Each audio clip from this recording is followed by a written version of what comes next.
Serikali kupitia ofisi ya wakala wa usajili, ufilisi na udhamini RITA katika manispaa ya Mpanda mkoani Katavi imezindua rasmi kampeni ya utoaji wa elimu kuhusu mfumo wa kidijitali ili kurahisisha utoaji wa huduma kwa wananchi, ikiwa ni pamoja na kuwapunguzia gharama za kutembea umbali mrefu kufuata huduma hiyo. Akizungumza wakati akizindua kampeni hiyo, Katibu Tawala wilaya ya Mpanda Geoffrey Mwashtete amewataka wananchi kutumia fursa ya uwepo wa RITA kupata huduma kwa urahisi zaidi, huku afisa kutoka ofisi ya RITA Joseph Njemu akidai pamoja na jitihada zilizofanyika bado mfumo huo unakabiliwa na changamoto mbalimbali ikiwemo uelewa mdogo kwa wananchi. Kikubwa ni waombe kwamba tuwe wasikivu, tupate elimu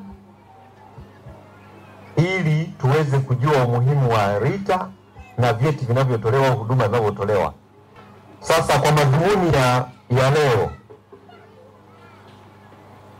tumekuja kuhamasisha au kutoa elimu ya namna ya kutumia huduma ya RITA ambayo tunataka wananchi muweze kupata huduma kwa wepesi zaidi. Sio lazima ukafika ofisini kwetu, lakini tumeamua kutoka huko. Serikali imeamua kutoka huko, inataka ukiwa hapo nyumbani unachukua simu yako, unaingia kwenye mfumo, unapata huduma. Niwaombe sana tutumie hii fursa iliyotolewa bure kuweza kupata huduma. RITA inaendelea juhudi za kuboresha mfumo wa usajili kama nimeshaelezea hapo mwanzoni, pia kutoa elimu kwa umma. Na hasa kwenye hili lengo letu kubwa ni elimu kwa umma. Wananchi wengi huu mfumo umeanzishwa lakini bado hawajawa na uelewa vizuri jinsi ya kuhudumia. Kwa hiyo sisi tupo kwa ajili ya kutoa hiyo elimu kwa umma waweze kupata hii huduma kiurahisi. Bado pia mfumo wetu unaimarisha usalama zaidi. Hii mifumo imetengenezwa kwa ajili ya kuimarisha usalama zaidi, kwa sababu tunapotengeneza mifumo kwamba tuhakikishe mtu anapopata hizi nyaraka amefuata utaratibu wote na amefuata utaratibu za kisheria na anaweza kupata cheti chake kwa njia halali na sio tena njia za kufoji kama mwanzoni watu walikuwa wakifanya huko. Lakini pia kuimarisha mifumo hii na tunaenda kumaliza tena pia kulikuwa kuna watu wanafoji vyeti kupitia mfumo, tena mtu hawezi kufoji vyeti kwa sababu tayari ni mfumo ambao uko imara. Changamoto zinazokabili pia kwenye ofisi zetu ni kwamba changamoto ya kwanza ni uelewa mdogo kwa wananchi.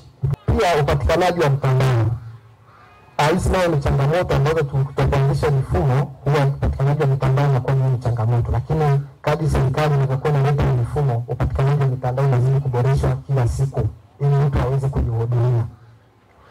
Pia kupitia hii program tumeileta, tunakuja kuondoa pia watu wanaosafiri vijiji vya mbali. Kuna mtu anaweza kaa yuko mbali, anashindwa kutufikia.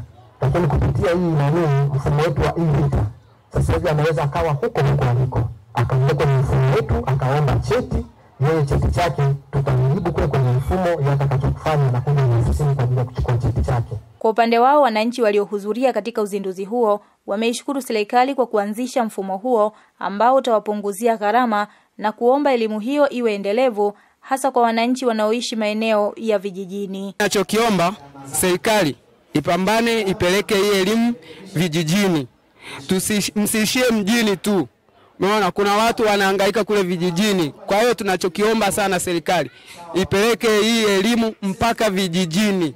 Kuna vijiji ambavyo havijui utaratibu unaendaje, kuna vijiji havijui kama serikali imeshaanzisha hii mifumo, kuna vijiji havijui kuwa hii nchi inaendeshwa kwa mifumo gani. Hii ni sehemu ya mifumo ambayo inasababisha taifa letu lisonge mbele. Lakini pia kutoka kule Tuleni mpaka kwenda mkoani ukipanda bodaboda ni shilingi 4,000. Unaona? Sasa unapoenda na kurudi kwa siku ni 8,000. Sasa unapoenda zaidi ya mara 2 ni gharama kubwa sana. Naishukuru serikali ya Jamhuri ya Muungano wa Tanzania.